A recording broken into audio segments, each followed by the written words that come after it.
today's lecture, we will study the concept of RDD and the DataFrame.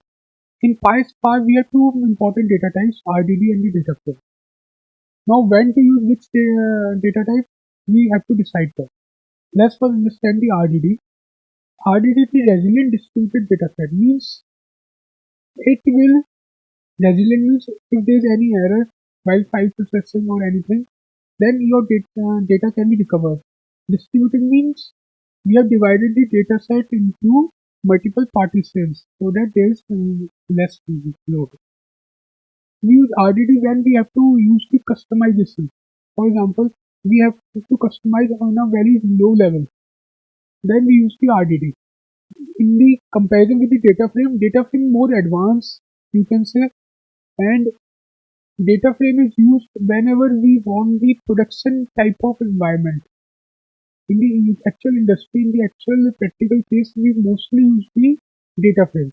Why? Because it is optimized, its performance has been optimized. There are many pre-built functions for the DataFrame which helps in executing the task much easier as compared to the RDD.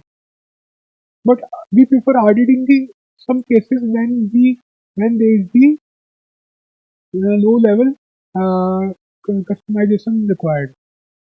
Whenever your data is unstructured, it is in the form of JSON or anything, you can use the RDD because it can help you to organize your data very well. But when your data is organized, you can directly use the DataFrame. RDD is a low level, it is a high level. It is a collection of objects. Collection of objects can be in the any form, it can be in the JSON or anything. But it is the DataFrame is always in the table with the row and the column. There is no schema in the RDD, but in the DataFrame we have the fixed schema. DataFrame more optimized. It has the SQL table style. It is easy for the beginners. Performance is faster, and it is mostly for data cleaning ETL. Although we use the RDD when we want the low-level customization in the dataset. Use DataFrame for most PySpark data engineering work. Use RDD only when low-level control is needed. This we have already discussed. Now let's jump into some practical. These steps we have already discussed earlier. You can watch our previous videos to understand these steps in detail. This is the list. From the list, we are creating the RDD using the Spark context.parallelize, and inside it pass the list.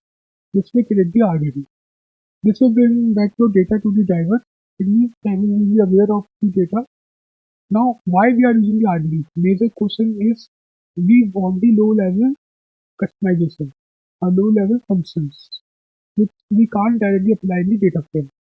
Although DataFrame is more organized and have pre-built functions which are highly efficient and they performance optimized, but when we want low-level optimization, low-level customization, for example, here what we want to do, we want to multiply each element of the list by 10.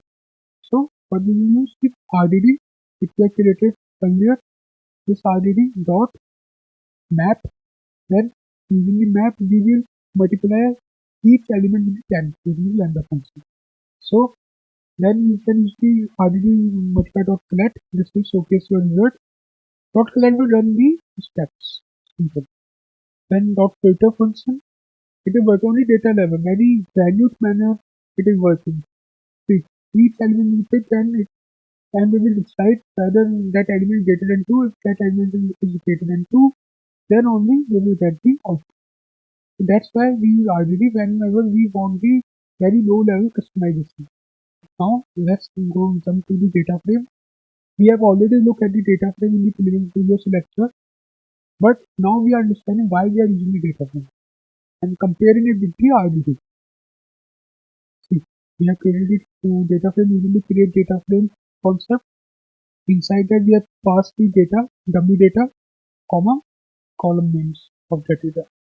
We check the schema, df.print schema, basic details. For example, we want to see only 2 columns, then customer name, comma, amount, dot show, dot select statement will allow you to select only those columns which are required, and dot show.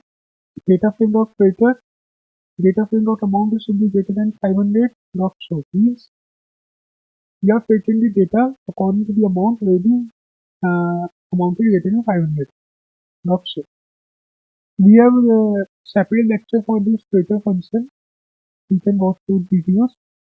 How to convert RDD to the data frame. What we will do, first we have created a RDD, x.parallelize, then we will use the function 2df. To this, we will convert the RDD into a data frame, and here we have passed the columns. Now again we can set the schema. Now in the RDD we have already filtered the data in the first step. In the data frame we have to filter the data once one data frame is created. RDD doesn't necessarily have any schema, or it can be unorganized simply. But data frame is very organized. Thank you for watching this lecture. If you have any doubts, you can ask me in the comment box.